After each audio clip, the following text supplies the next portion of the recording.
श्री रामला पति पाए देवर लक्ष्मण भी, तभो मिटा नहीं पाइस दाए हाथ के लकी, हाथ के लकी।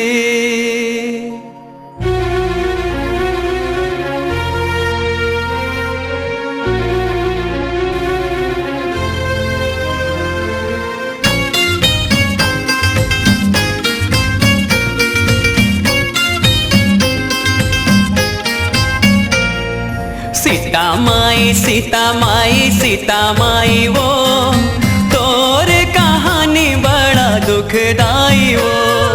सीता माई सीता माई सीता माई वो तोर कहानी बड़ा दुखदाई वो। श्री राम ला पति पाए देवर लक्ष्मण भी, तभो मिटा नहीं पाइस दाई हाथ के लकी।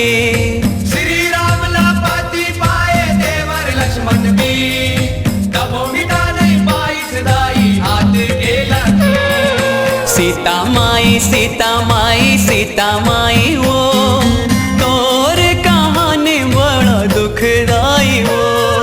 सीता माई सीता माई सीता माई वो तोर कहानी बड़ा दुखदाई वो।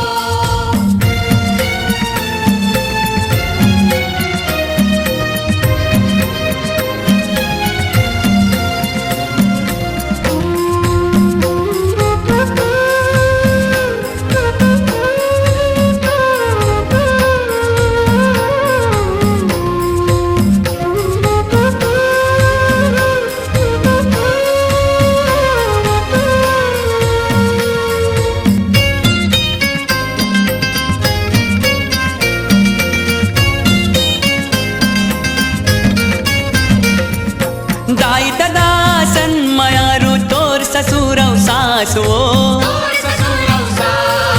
तोर क्षमा छम पे जन्मा गूंजत रहा है निवास वो। बैरी बन के नियति करिस एक अजब उपहास वो। सुख पाए के बेरा माँ तोला मिल गे बनवास वो। सीता माई सीता माई सीता माई वो तोर कहानी बड़ा दुखदाई वो। सीता माई सीता माई सीता माई वो तोर कहानी बड़ा दुखदाई वो।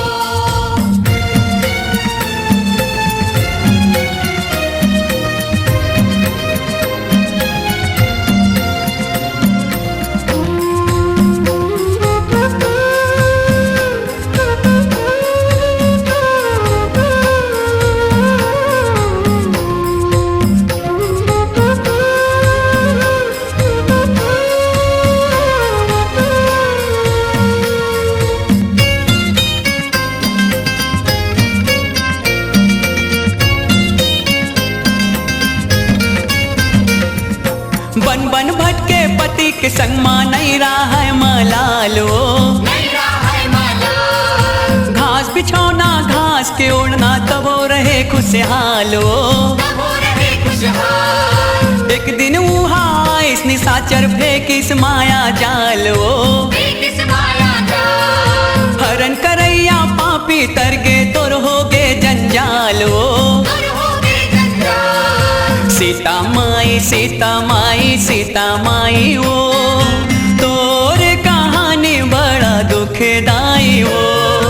सीता माई सीता माई सीता माई वो तोर कहानी बड़ा दुखदाई वो।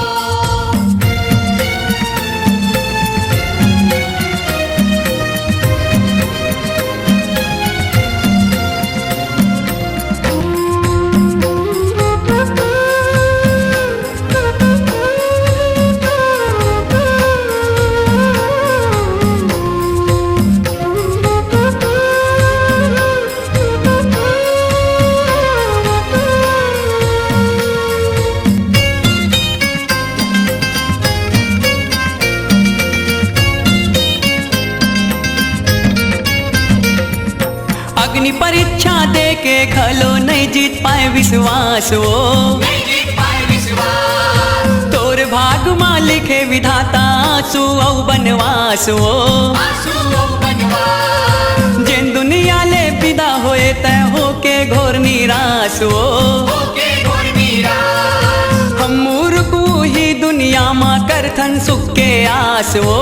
करथन सुख के आस। सीता माई सीता माई सीता माई वो। तोर कहानी बड़ा दुखदाई वो। सीता माई सीता माई सीता माई वो।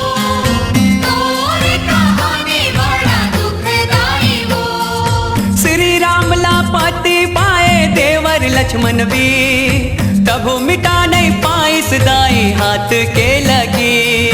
श्री राम ला पति पाए देवर लक्ष्मण भी, तबो मिटा नहीं पाई सदाई हाथ के लगी। सीता माई सीता माई सीता माई वो।